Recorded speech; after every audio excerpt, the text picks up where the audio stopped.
አብሪሽ ሶስተኛ ጓደኛዋ ይዞ መጣ። ወድሃለሁ የእውነት የመጀመሪያ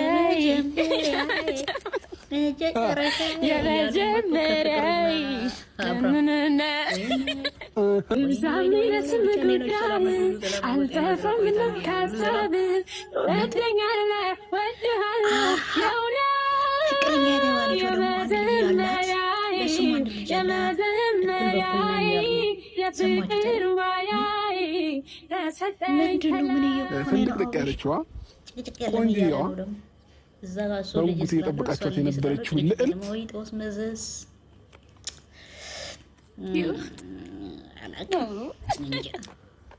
ይኸውናችሁ ማለት ነው ጋይስ። ንዝነት የለ፣ ጭቅጭቅ የለ፣ ሁልጊዜ ፈታ ፍቅር። አንድ ሴት ልጅ አላት፣ እኔ አንድ ወንድ ልጅ አለን። ጓደኛ ይመጣል ማለት ነው። አንድ እኩል ነን። ስለዚህ በትብብሩ ማሳደግ ነው ማለት ነው። ማን ይደፋታል ብለህ ትገምታለህ አንተ ሰውዬ? እንተ ከብረበት ተደረገ ተቀመጥ ይሻል ነበር፣ ግን አንተ በቃ አልተመቸኝ ብለሃል። ስለዚህ ጋይስ ተስማምተናል። ሰላም ስለሆናችሁ ጥሩ ነው። እንግዲህ እዛም እዚህም ስላለው በቃ አሁን እነሱ ካደጉ በኋላ ያንተ ልጅ የእሷ ልጅ ያጋባል ማለት ነው። ወይኔ መድኃኒዓለም ክፉ አታስወራኝ፣ በእውነት ክፉ አታስወሩኝ። እኔ ተው ስራችሁ ውስጥ ፈጣሪ እንግዲህ እኔ አላመንኩም እንደዚህ ይሆናል ብዬ አብሬሽ አልጠበቅኩም። ከርሜላ ደግሞ ይለያል ብዬ እኔ መቼም አልገመትኩም። ሩታ እንኳን ብየውት ነበረ፣ ግን ሩታም ሄርሜላም እንደዚያ ዋረካታ ሜቢ የሩታ እንኳን ይቀመጣ ገብታ ወልዳ እንኳን ከትዳር ዓለም ተለየች። ግን ይቺ ደግሞ ያልወለደች ጨቅላ የሆነች ከነድንግሏ ያለች ሄርሜላ አንተ ወደዛ መሄዱ በጣም ያማል። አብርሽ እኔ ደግሞ እቺ ልጅቷ መሆን አላወቃትም። እቺ በፊትም አውቃታለሁ እና ያወቅኩኝ ምንድነው ካልክ በቃ ጀርባ ብቻ ነው የሆነ እንዴ። እዛ ጋር ደግሞ የሚታያት እቺ አትመስልም፣ ግን አሁን እዚህ ጋር መጣ። ግን እቺ አዲስ አልሆነችም ልጅቷ።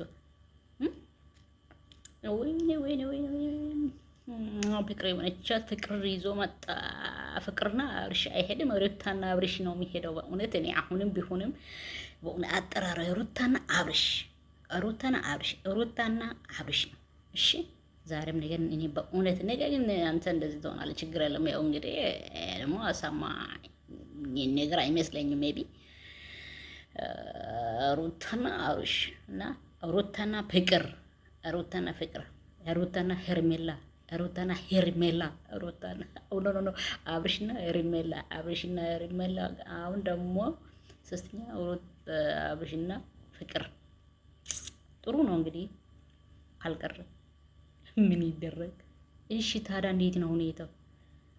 ግን አበዛችሁ ባካችሁ። እንዲሁ እንደመጣችሁ በቃ እንደዚህ ተጀመረ። ሼም የላችሁም እንዴ? ግን አይና ወጣችሁ ናችሁ እናንተ ሁለታችሁ። አንተ ብትለይ አብራ ወይ ነገር ደግሞ ከሌላ ጋር እንትን ትላለህ። እኔ እኮ በቀደም ቪዲዮ ሰርቼዋለሁ። እሺ ይሄም ደግሞ እንዳትረስ የተሰራው ቪዲዮ ስላለው እናንተ ደፋር ደግሞ እንጨት ይወጣል፣ ይወርዳል፣ ይሸጥማታል፣ ይሸቀበታል። እንደው በቃ ኮባለም እንደዛው ያቅፋታል። ወይ ውበቷ ያዘች ልጅ ውበቷ እያለ ነው። ወይኔ እኔ ደግሞ አይ በእውነት እንግዲህ እውነት ከሆነ እንግዲህ ምን ይደረግ። ሜቢ ሩታ ጋር ቢመለስ ጥሩ ነው ብዬ ገምታለሁ። ግን ካልተመለሰስ ግን አይዱን ነው ሄርሜላ አብርሽን እንደዚህ አልወርኩም። እኔ እንደዚህ አይነት ሰው አይደለሁም። የኔ ፍቅር ደግሞ ታውቃለህ፣ እኔ እንዴት እንደምወድ ታውቃለህ። አንተን ጠጥቼ አናወራም። እኔ አሁን የሚያሳስበኝ የሄርሜላ ነው። ሩታ እንኳን ሩታ ይችላለች፣ በፊትም ቢሆንም እሱ በቃ ከአእምሮ አስወጣች።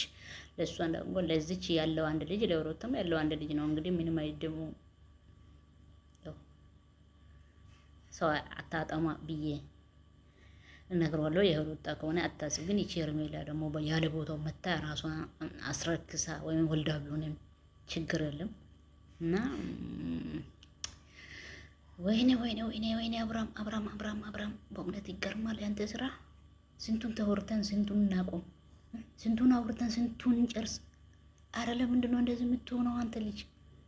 አንተ ልጅ አርፈህ ብትቀመጥ አይሻልም?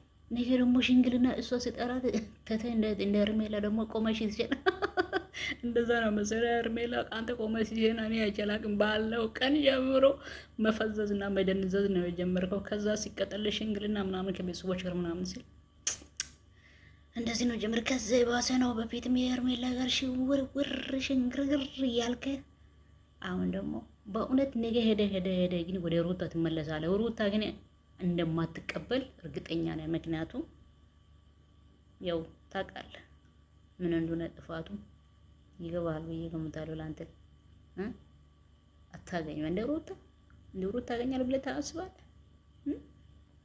የገርመኝ ይሄ ነው። እኔ ለምንም አይደለም በእውነት ግን እኔ ሩታ ጀግንዬ ወርቅዬ ገልዬ የሆነች የዩቲዩበር አላፊ የሆነችው እንደ ሩታ አይነት ሰው ይመጣል አንተ ይገኛል። አንተ በቃ እንደዚህ አይነት ብዬ እኔ አልወስንም አልገምትም ብዬ አይ ዶንት ኬር። ያው አንተ ከርክ ለሩታ አታስብሽ። ትኖራለች ዝጭ ብላ ትኖራለች። እሺ ልጁን እያሳደገች ምንም አይደለም። ያው አንተ ምድቀላ ያለችው ነው የምታገባው፣ እሱም ደግሞ አንተ ድቀላ እዛ ጋር አስቀምጣ ነው የምታገባው። ሉሊ ግን እንደዚህ አይባልም፣ ግን በአንተ ምክንያት ነው። እሺ በአንተ ምክንያት ነው። እዛ ጋር ደግሞ ወደ እንደ ዱባ ትመጣለህ፣ ሌላም ደግሞ ታመጣለህ። እሱ አስረግጬ ነው የምነግረው። እሺ እውነት ነው የምለው፣ ምንም አይደለም። ብትመለስ ጥሩ ነበረ፣ ግን ካልተመለስክ ግን ምን ይደረግ። ግን እኔ ደስ ያለኝ ያኔ ሩታ ማነው ቡዜና ዴብ የጠበቀው መስመር ትተህ አንተ በራስህ መስመር ያርከው ደስ ብሏል። ከተው ሁለቱን እንኳን ተወካቸው። በቃ የሄርሜላ ፉክክር በቃ እዚህ ወስላ በቃን። በጣም ደስ ብሎኝ በጣም ተደስቶኝ እውነት ጌታ ምስክሬ ነው። እኔ እዚህ ጋር ምንም ያው ያኔ በጣም አቃጠለች እቺ ሄርሜላ ሩታን አቃጠለች በእውነት። ምክንያቱም ምንድነው በትንሹም በትልቁም በቃ እንደኔ አያያዙ እንደኔ አቀማምጡ ብላ አሁን ተዋረደች። ግን ክብርስ ካለ ግብር ካለ የወለደ ሰው ደግሞ ይፈለጋል አይደል? ክብር ካለ ራሱን ከጠበቀ የወለደ ሰው ይፈለጋል። ግን እቺ አሁን ያልወለደችው ምን ያላለችው ምንም ያላለችው ያላየችው አሁን እንደዚህ አይነት መስመር ላይ ማገኘትና መሆኑ አሳስም ጌታን እኔ በጣም ያሳስበኛል የሄርሜላ ነገር። እናንተ ምን ትላላችሁት? እስከ መቼም ወይኔ ሩትቶ በእውነት እኔ በጣም ይገርመኛል። ለምን እንደሆነ እኔ እግዚአብሔር ያለ በእውነት ባቀው እናንተ ወዶች ማሮች በእናትችሁ እስከ መጨረሻ እስኪ ከቻላችሁ አዳምጡኝ። ያው የምናገረው የሚያወራው ነገር ምን እንደሆነ እስቲ በእናታችሁ ምን እንደሆነ አይታወቅም። የኔ ዩቲዩብ ሊበላሽ ይሁን ምን ይሁን የሶስት ቀን አምስት ሰው ያያል። ለምን እንደሆነ አልገባኝም። ከብዛት ጥራት በቂ ነው ያ